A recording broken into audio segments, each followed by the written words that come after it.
Baik, kita berbincang dengan Wakil Ketua KPK, Bapak Bambang Wijoyanto. Apa kabar, Mas?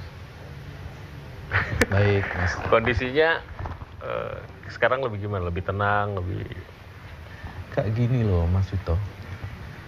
Dari awal harus disadari bahwa kalau kita mau melakukan sesuatu untuk kebaikan, untuk kemaslahatan tuh jalannya pasti mendaki, berkelok, nggak gampang, dan terjal. Itu dari awal.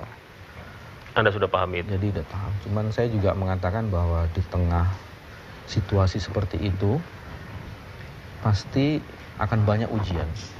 Memang udah dijanjikan tuh, kemuliaanmu tergantung dari kemampuanmu mengelola ujian itu, dan Tuhan pasti akan kasih kekuatan dan ujian yang bisa dikendalikan oleh Dia. Jadi dibikin, kalau kita udah tahu itu sebenarnya udah lebih tenang lah. Kondisi sekarang ini membuat Anda loose gitu? Karena kita mendengar bahwa saya mengajukan surat nonaktifan diri saya dan seterusnya. Apa sih sebenarnya tujuan? Apa story di balik itu? Ini penegak hukum itu kan harus menjadi contoh terdepan juga dan terbaik bagi kehidupan bangsa ini. Penegak hukum harus punya kepemimpinan dan karakter yang kuat gitu. Waktu saya membuat permohonan ini, saya tulis di kalimat pertama tuh, di alinea pertama, saya sudah menjadi tersangka karena sudah dipanggil dan disebut tersangka. Terus kedua saya bilang, saya meyakini ini adalah kasus rekayasa, diada-adakan. Indikatornya sederhana, penyidik tidak mampu menjelaskan pasal yang menjadi dasar sangkaan saya, dan saya jelasin semuanya itu. Terus yang ketiga saya bilang, alinea ketiga, kendati demikian ada aturan yang menyatakan 32 ayat 2 bahwa seseorang yang menjadi komisioner KPK bila dinyatakan sebagai tersangka diberhentikan sementara.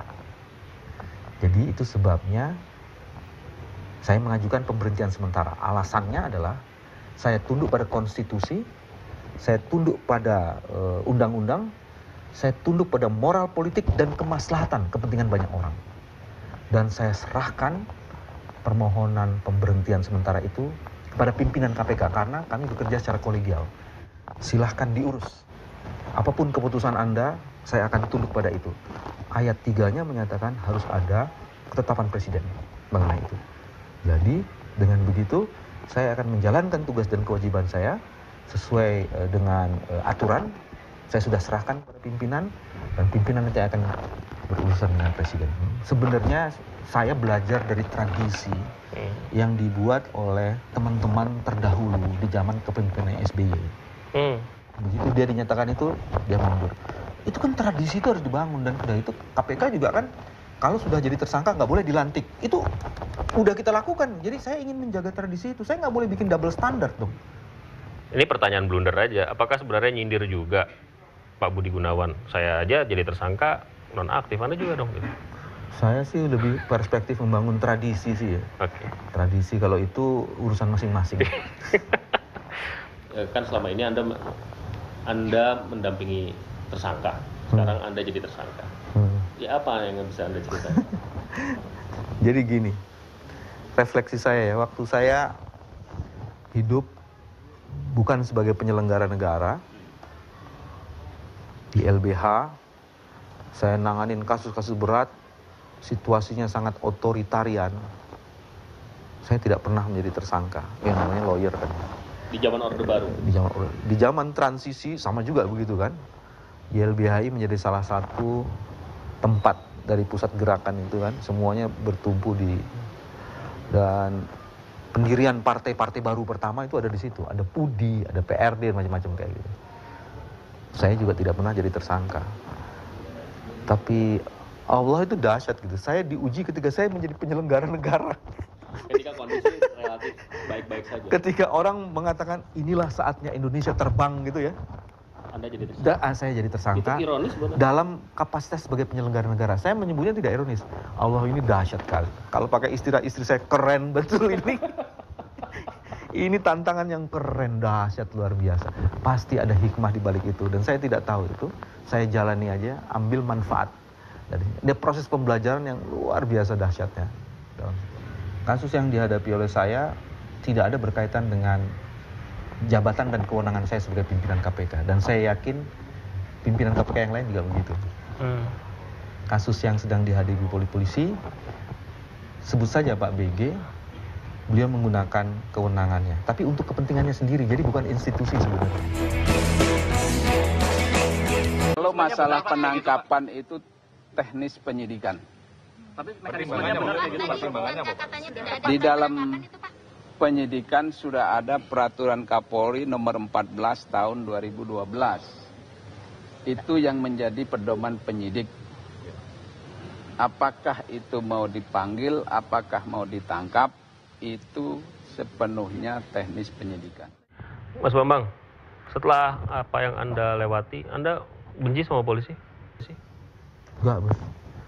Kalau saya malah, kalau teman-teman di kepolisian mau menggunakan kesempatan ini untuk masuk lebih jauh membangun polisi yang dahsyat, ini saatnya. Kalau menurut saya gitu. Ini saatnya kita sama-sama melakukan refleksi dan otokritik, termasuk di KPK sendiri ya. Di saat seperti ini, Anda menyadari bahwa KPK sedang head to head dengan polisi. Kasus Anda punya story sendiri, begitu juga Pak Pandu, Pak Abraham Samad, konon kabarnya Pak Zulkarnain juga akan menghadapi gugatan. Sebenarnya kalau kita agak jernih mungkin agak beda tuh. Mari kita lihat. Kasus yang dihadapi oleh saya tidak ada berkaitan dengan jabatan dan kewenangan saya sebagai pimpinan KPK. Dan saya yakin pimpinan KPK yang lain juga begitu.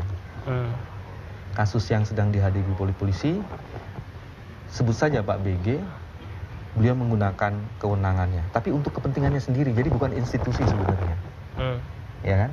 Sehingga kemudian selayaknya tidak menggunakan institusi sebagai backup dari ini. Ini kalau kita bisa melihat secara jernih. Dan ini moment of the truth menurut saya. Begitu juga Anda tidak ada hubungannya sama institusi. Yes. Tapi ketika Anda mengalami itu, saya tidak ada hubungan dengan institusi tindak pidana saya yang juga dilakukan. Betul. Tapi jabatan saya kemudian membuat orang kemudian mengasosiasi. Jadi orang kan ingin mendelegitimasi jabatan saya dan lembaga saya gitu. Tapi di saat yang sama orang yang pro terhadap Anda juga concern bahwa ini merupakan bagian dari, Anda katakan sendiri bahwa bisa saja ini menjadi bagian penghancuran KPK. Ya, sebenarnya kan kalau balik lagi ide dasar bahwa apa yang dilakukan oleh saya itu kan sebenarnya resources saya itu lebih banyak di sistem, di pencegahan, ya kan. Tapi memang kan di KPK disebut di pasal 11-nya yang harus tangani memang korupsi yang dilakukan oleh penyelenggara negara, penegak hukum. Lah kita disuruhnya di situ, nggak mungkin kita nanganin kepala desa kan. Kepala desa ya udahlah, ada kecamatan kepala desa. Kita memang harus high ranking official sesuai mandat undang-undang. Lah hapus dong mandat undang-undang itu gitu loh. Yang membedakan KPK dengan yang lainnya, lembaga penegak hukum, kami nggak menangani semua jenis kasus korupsi. Nah, memang tenaganya sedikit, Anda bayangin aja Mas Vito, kalau polisian ada sekitar 500.000. Kalau 50%-nya serse berarti 250.000. Kalau 10% dari serse itu ditindak pidana khusus, berarti ada 25.000. Penyidiknya KPK nggak sampai 100 orang, di bawah 90. Jadi kita memang harus efisien. Tapi yang jadi soal yaitu menyentuh epicentrum, urat-urat saraf itu. Nah kebetulan urat-urat saraf itu syarat dengan modal, syarat dengan kekuasaan, uang tak terbatas, dan punya keleluasaan menggunakan kekuasaannya. Dan jalan terjal itu yang dihadapi oleh KPK. Tapi saya ingin mengatakan, untuk teman-teman di KPK, untuk masyarakat, jalan terjal itu memang harus diambil oleh KPK. Tapi lagi-lagi kita tidak ingin takabur di situ. Sebenarnya kami investasinya lebih banyak di membangun sistem dan budaya. Beri kesempatan kepada kami 10-20 tahun lagi, kita akan tunjukkan Indonesia jauh lebih dahsyat dari apa yang diperkirakan orang. Ya, kembali lagi ke masalah yang Anda katakan. Ini membangun untuk melakukan koreksi antara KPK dan kepolisian. Tapi histori mengatakan hubungan KPK dan kepolisian selain lembaga Anda berdua berbagi bekerja sama dalam konteks penyidik dan penyelidik, itu clash-nya lebih banyak tuh daripada ininya. Kalau media memang mencari titik itunya ya, titik ketegangannya ya. Kalau dibilang clash, enggak juga, enggak banyak. Sekarang saya mau bilang, dalam periode Pak Tarman hampir tidak ada. 100 tahun lebih, mana yang clash? Dalam periode Pak Timur, kasus Korlantas saja gitu. Jadi yang di luar itu kita oke semua gitu loh. Jadi sebenarnya kalau dibilang terlalu banyak head to head, enggak juga sebenarnya.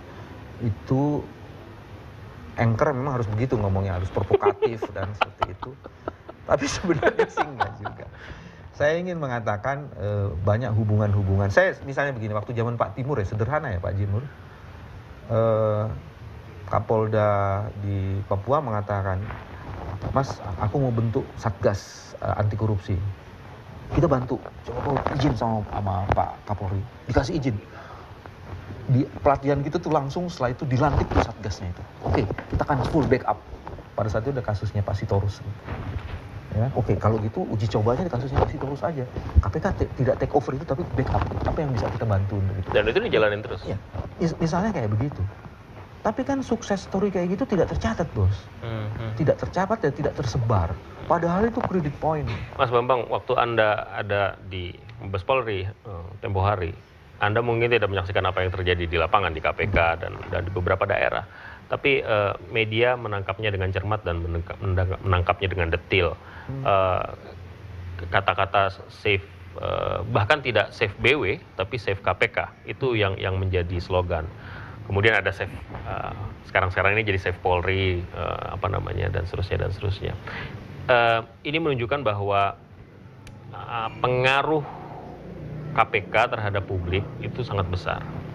Apakah ini kemudian membuat Anda confident menghadapi apa yang Anda hadapi? Bersama kawan-kawan ya, bukan hanya kemarin Anda, hari ini mungkin ada Abraham Samad dan ada Pak Pandu yang mengalami kondisi yang sama. Bedanya tidak ditangkap waktu mengantar anak aja.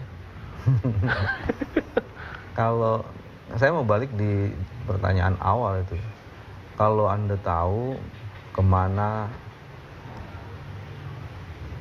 kapal ini hendak dilabuhkan dan tujuan akhir Anda di tempat mana, maka sebenarnya Anda akan tahu apa risiko yang harus diambil di seluruh perjalanan itu. Dan saya selalu bilang sama teman-teman di KPK, ini saat yang luar biasa sekali bagi KPK untuk memberikan sesuatu kepada masyarakat. Jadi kita sebenarnya sedang dedicated. Sebagian bilang, pokoknya kalau udah masuk di KPK, kau wakafkanlah hidupmu untuk kepentingan kemaslahatan itu. Jadi sebenarnya apa yang dilakukan itu, Bos. Kalau kemudian sekarang masyarakat memberikan reward berupa apresiasi, itu adalah konsekuensi dari tindakanmu gitu. Pasti banyak orang yang nggak senang, membuat informasi dengan distorsi dan macam itu jamak. Kalau menurut saya kebenaran lambat atau cepat dia akan tampil gitu.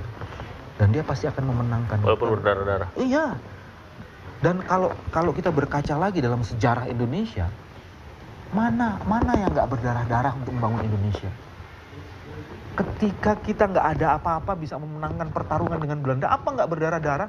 Hidup atau mati? Ketika otoritarian Orde Baru itu dikembangkan, apa nggak berdarah-darah? Berdarah-darah. Tidak ada pembangunan suatu bangsa menjadi lebih dahsyat itu tanpa moment of the truth gitu. Jangan-jangan kita sedang mau dinaikkan ini pangkatnya nih, Indonesia ini. Bukan KPK loh, Indonesia ini. Harus melalui proses seperti ini. Tapi memang kita perlu orang-orang yang cerdas secara spiritual, bukan hanya cerdas secara kompetensi. Untuk melihat dan menggunakan kesempatan ini. Hanya orang-orang yang hebat yang akan bisa menggunakan momentum ini untuk meningkatkan derajat kehebatan dari Indonesia ini. Ya, walaupun air tenang, tidak ada hujan, tidak berawan, tapi kondisinya justru kebalikannya. Iya. Air tenang bukan berarti tak bisa menenggelamkan. Gelora lautan bukan berarti tak bisa diseberangi gitu. Cuman memang kewaspadaan untuk tetap keep quiet, untuk tetap, kan begini, ujian tuh kan bos, bisa ketika Anda diuji karena ada tantangan yang luar biasa, tapi juga diuji dengan kesenangan. Jadi bisa saja kesenangan itu justru menenggelamkan. Sekarang pertanyaannya kan, apakah penangkapan terhadap saya itu dilakukan dengan cara-cara yang fair, dengan cara-cara yang adil. Nah, itu yang saya sedang perjuangkan. Sandra, Ya. cicak buaya, Ya. jilid 1. Kemudian Anda ada di dalam KPK ketika Korlantas, jilid 2. Orang mengatakan ini jilid 3. Dari 1, 2, 3 bedanya apa ya? Apa yang membedakan? Jangan saya bikin analisis itu. Terserah Anda. Pasti ada bedanya, tapi sebaiknya jangan saya yang membuat lah. Ya, biar kalangan ahli yang membuat gitu. Mungkin satu kata Bang. Tantangannya semakin challenging. Sehingga KPK sendiri harus terus melakukan 3 hal. Meningkatkan kompetensinya, meningkatkan konsolidasi seluruh resourcesnya, dan meningkatkan spiritualitasnya. Karena pada akhirnya yang sangat menentukan itu adalah zat yang maha dahsyat. Orang mengatakan bahwa masalah ini akan selesai ketika Presiden membatalkan pencalonan Budi Gunawan sebagai Kapolri. Anda setuju dengan itu? Kalau melihat masalah ini hanya soal penunjukan Kapolri baru, mungkin selesai. Tapi yang kita sedang lakukan kan sebenarnya membangun Indonesia yang dahsyat, di mana nilai-nilai anti korupsi bersemayam di dalamnya dan menjadi bagian dari rujukan kita. Itu jalannya masih panjang. Jadi jalani saja proses ini? Jalani saja. Walaupun berdarah-darah? Yes. Kalau memang darah itu harus keluar untuk menuju kemaslahatan, itu ambil saja gitu loh. Cuman yang penting adalah kita juga kan harus efisien, bos. Betul. Harus efisien. Betul. Jadi saya ingin mengatakan kalau itu toh pada akhirnya harus diambil, ambil. Cuman kan kita juga tahu kalau bisa lebih efisien, kenapa nggak lebih efisien? Nah ini kan tergantung bukan hanya dari KPK. KPK sih sederhana, kasih kesempatan kita untuk menunjukkan ini, kasih kesempatan. Berikan semua orang yang menjadi saksi itu yang akan kami periksa. Kami tidak ada-adakan peristiwa itu. Anda pernah tahu kasus Senturi? 3 tahun KPK dibully. Begitu kita bisa tunjukkan dan merekonstruksi semua kasus itu, semua peristiwa, kemudian selesai itu, bos. Tinggal sekarang proses hukumnya, karena itu bukan di KPK saja gitu loh. Itu apa? Karena kita prudent gitu, kita nggak mau zalim gitu. Seperti misalnya kasus sekarang yang lagi ditangani KPK, BLBI, kita nggak akan mau zalim gitu. Kita periksa baik-baik, tidak akan ada orang yang tidak bersalah itu disalahkan oleh KPK. Tidak ada. Jaminannya itu sistem yang ada di KPK itu. Dan yang salah pasti akan dipersalahkan. Yes. Menyesalkah Anda menjadi komisioner KPK setelah apa yang Anda hadapi sekarang ini? Saya tuh kayak dapat miracle sebenarnya. Miracle pertama saya masih ingat ya.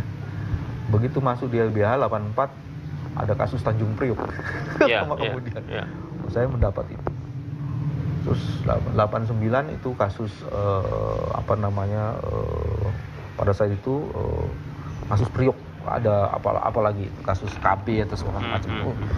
Jadi di Papua pada saat itu separatis luar biasa sekali. Wah, jadi undang-undang subversif diberlakukan di tempat lain belum nanganin. Jadi saya kayaknya disediakan oleh Allah itu satu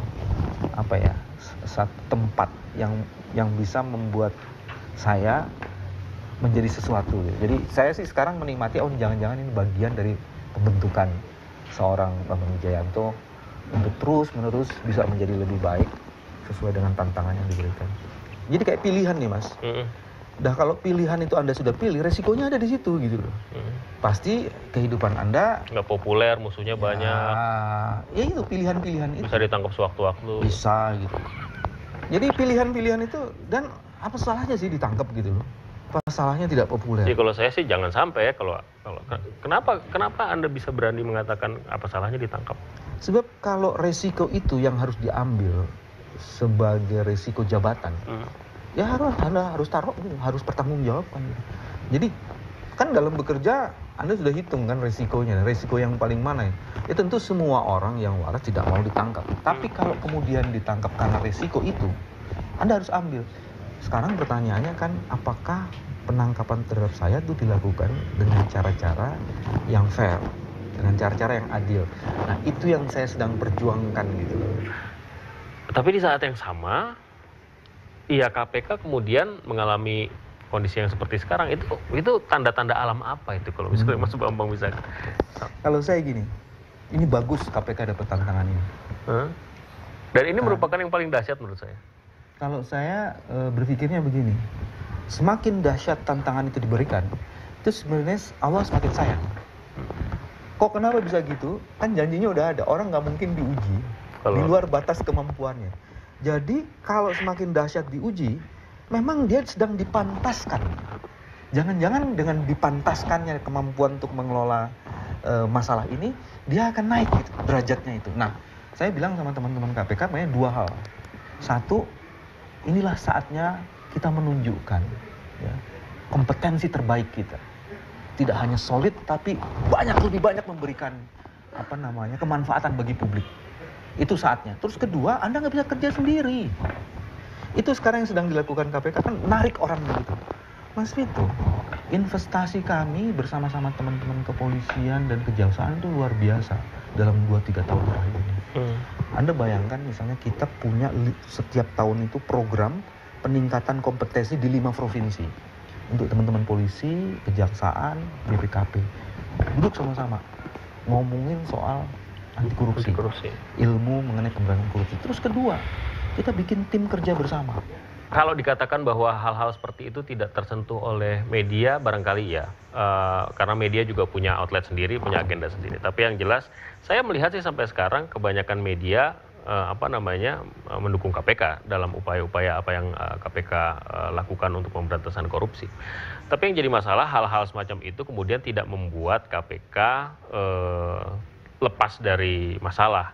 80% yang dilakukan, fokus orang tetap di 20%. Bukan hanya media, tapi juga stakeholders KPK juga memperhatikan 20% itu.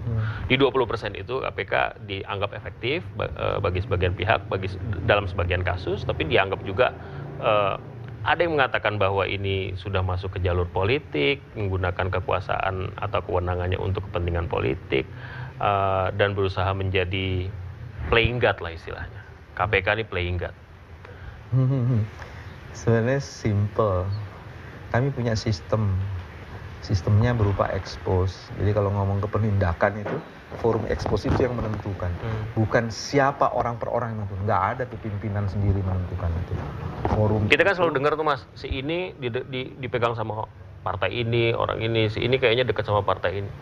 Itu yang menjadi soal, bahwa dalam forum expose itu tidak ada lagi Anda berasal dari mana. Simple, di alat bukti. Orang-orang itu orang-orang baik-baik, orang-orang yang cerdas-cerdas, itu kita bertarungnya di situ. Jadi nggak ada yang ini mewakili ini, nggak ada itu. Dalam forum expose itu pun minutannya ada gitu. Jadi kita akan masuk di situ. Dan inilah mungkin yang salah satu alternatif untuk membebaskan KPK dari tuduhan macam-macam, itu forum expose itu. Ada perbedaan pendapat di forum expose itu, tapi begitu ditutup, selesai, kesimpulannya adalah ini, go. Jadi itu aja. Dan ini yang diakui sebenarnya yang menjadi bagian dari berbagai research yang dilakukan oleh teman-teman di luar ya, yang menjadi semacam championnya KPK itu sistem ini sebenarnya, mekanisme ini. Saya menghormati putusan presiden. Dan itu memang ranahnya presiden. Dan KPK do the best. Presiden adalah salah satu simbol negara yang harus dipercaya dan harus didukung. Kalau ada putusan seperti itu. Sebenarnya kan kalau misalnya mau ikut mainstream saja, jadi lawyer biasa gitu ya, nanganin kasus dan lain sebagainya, itu kan mungkin kondisinya tidak seperti yang Mas Bambang katakan gitu. Anda kan memilih untuk ada di dekat publik, mengadvokasi publik, membela publik, orang-orang yang mungkin tidak mampu untuk membayar pengacara yang mahal dan lain sebagainya. Memutuskan untuk ke Papua untuk membangun LBH di sana, balik lagi ke sini untuk mengurusi LBH secara nasional, kemudian menjadi komisioner KPK sekarang. Ya itu kan sebenarnya kan nggak mainstream gitu. Toh Anda pilih itu gitu. Karena sebenarnya kan kalau mau bener ya sebenarnya pilihannya bukan di mainstream atau tidak. Orang yang baik adalah orang yang berguna. Orang yang berguna adalah orang yang mampu membangun kemaslahatan. Dan ada hukum alamnya tuh, kalau nggak mau disebut dengan sunatullahnya tuh. Kalau kau memberi dengan banyak, kalau kau memberi dengan ikhlas, kau akan mendapatkan dengan banyak dan mendapatkan dukungan atas keikhlasanmu itu. Jadi sebenarnya itu. Nah, orang yang cerdas itu kan yang bisa memperhatikan tanda-tanda alam, tanda-tanda kehidupan. Dan sebenarnya yang jauh lebih penting ini loh, pertanyaan ini akan selesai kalau kita tahu destiny kita, ultimate destiny kita mau ditaruh di mana gitu. Sehingga proses yang sekarang dilakukan itu sebenarnya pencapaian untuk itu. Saya suka joke sama teman-teman, kalau kerja hanya untuk kerja, kalau kerja hanya untuk cari makan untuk keluarga, monyet dan babi pun melakukan hal yang sama. Jadi apa bedanya kita dengan monyet dan babi yang cari makan juga untuk anak istrinya? Jadi harus ada add value. Kalau pakai bahasanya Mas Vito, ada high politicsnya itu, ada politik kebenaran apa yang virtue di balik itu semua. Ya, tapi sekali lagi pilihan Anda bukan pilihan orang yang menjalani profesi yang Anda jalani sekarang. Anda pernah jadi pengacara saya, pernah jadi pengacara orang, dan pengacara yang kita lihat mobilnya bagus, hidupnya enak, tidak harus melakukan kejahatan, tidak harus menjadi bagian dari sebuah sistem yang jelek dan buruk dalam sistem peradilan kita seperti yang dituduhkan orang gitu. Tapi banyak yang berhasil dan dilihat dari luar itu nyaman ya. Tapi kan Anda memilih jalur yang berbeda, jalur yang terjal dan berliku dan ya itu karena apa alasan yang kalau dibilang hidupnya enak relatif. Hanya orang-orang yang pandai bersyukur saja yang bisa menyatakan hidupnya enak. Dan luar biasa sebenarnya. Saya punya rumah seperti ini lebih baik dibandingkan kebanyakan lawyer yang ada, walaupun ada yang lebih high gitu. Yeah. Jadi saya merasa sih bukan di situ posisinya, kemampuan dan kepandaian bersyukur gitu. Tapi tadi saya balik lagi gitu, saya merasa gimana ya, kayaknya tuh tidak fair kita diberikan keluar biasaan di tengah situasi seperti ini. Jadi saya kayak menghadapi moment of truth gitu. Anda tahu masyarakat masih seperti ini, terus Anda menjadi high class, yang menjadi elit, tapi kemudian tidak bermanfaat bagi masyarakat. Apa hebatnya orang seperti itu? Itu salah menurut Anda? Enggak, saya bilang apa hebatnya orang seperti itu? Kan kemuliaan orang tadi saya bilang diukur dari seberapa besar dia bermanfaat. Saya sebenarnya pilihan yang saya lakukan itu sangat sederhana. Saya ingin bermanfaat. Makanya saya hidup di kampung. Gitu. Karena di kampung pasti situasi sosialnya lebih guyup. Dan saya bisa lebih banyak bermanfaat gitu. Kalau saya di pilihan saya hidup di apartemen, ya oke aja. Cuma atau di perumahan elit. Tapi kan terus saya menjadi terasing di situ. Nah sekarang saya merasa human di situ. Masih akan ngantar anak sekolah? Iya. Tadi pagi sebenarnya harus nganter, tapi terus istri saya mengambil alih karena ada teman-teman seperti Anda banyak di sini gitu. Jadi saya kan nggak mungkin nganter dulu. Tapi paling tidak catatannya kalau ngantar anak sekolah tidak pakai sarung lah sekarang ya. Enggak, bukan itu. Yang berkembang tuh sekarang di ibu-ibu tuh, bagi suami-suami yang mengantar anaknya ke sekolah, hati-hati. Dia ada potensi untuk diculik. Nah, itu. Jadi Mas Bambang, Presiden sudah membentuk tim 7 katanya untuk menyelesaikan masalah Polri dan KPK. Apa tanggapan Anda soal itu? Saya menghormati putusan presiden. Dan itu memang ranahnya presiden. Dan KPK do the best yang bisa dilakukan untuk services itu semua. Karena bagi KPK itu pilihannya sederhana sekali sebenarnya. Berikan yang terbaik yang Anda bisa berikan pada bangsa dan negara ini. Presiden adalah salah satu simbol negara yang harus dipercaya dan harus didukung.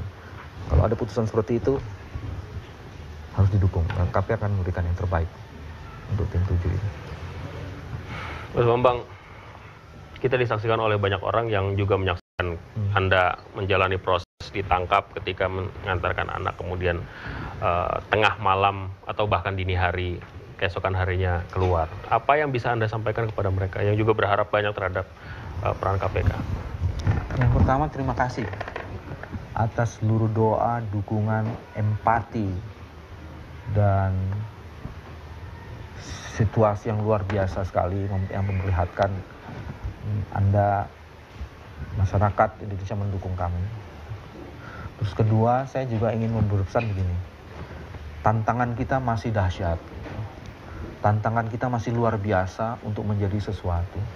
Tapi di sisi itu sebenarnya ladang amal kita menjadi juga sangat luas sekali. Jadi sebenarnya kalau kita bisa menggunakan kesempatan ini, itu akan menjadi luar biasa sekali. Terus yang ketiga, karena tantangannya sangat dahsyat, maka dua hal harus dilakukan. Satu, mari rapatkan barisan, mari konsolidasikan seluruh sumber daya kita, dan prioritaskan mana yang paling mungkin bisa dilakukan sesuai dengan kapasitas Anda masing-masing. Jadi jangan menunggu kegelapan menjadi begitu sempurna. Nyalakanlah lilin, lakukanlah sesuatu sekecil apapun, dan itu pasti akan sangat berguna daripada membuat daftar keluhan yang biasanya selalu dikemukakan oleh kita. Do the best, mulai dari yang kecil untuk Indonesia yang dahsyat. KPK dan Polri akan baik-baik saja ke depan? Kami sebenarnya sudah punya program. Dan ini sudah dikomunikasikan di Polri terdahulu dan di PLT. Kita sedang mencari momentumnya untuk sama-sama siaran pers bersama. Kami sudah mengajukan usulan gitu ya, dalam pertemuan terakhir, kebetulan saya tidak ikut. Inilah program-program untuk menunjukkan bahwa sebenarnya ada punya kesempatan luar biasa dalam situasi seperti ini untuk menunjukkan bahwa kita bisa melakukan sesuatu. Mudah-mudahan itu efektif bisa berjalan karena masing-masing komisioner akan menghadapi laporannya masing-masing nanti ke depan di Barreskrim Polri. Mas Bambang, terima kasih atas waktunya. Saya tahu sekali Anda sebenarnya menghindar untuk memberikan wawancara, tapi menurut saya publik juga punya hak untuk mendapatkan pernyataan yang perlu mereka dengar dari Anda. Terima kasih waktunya.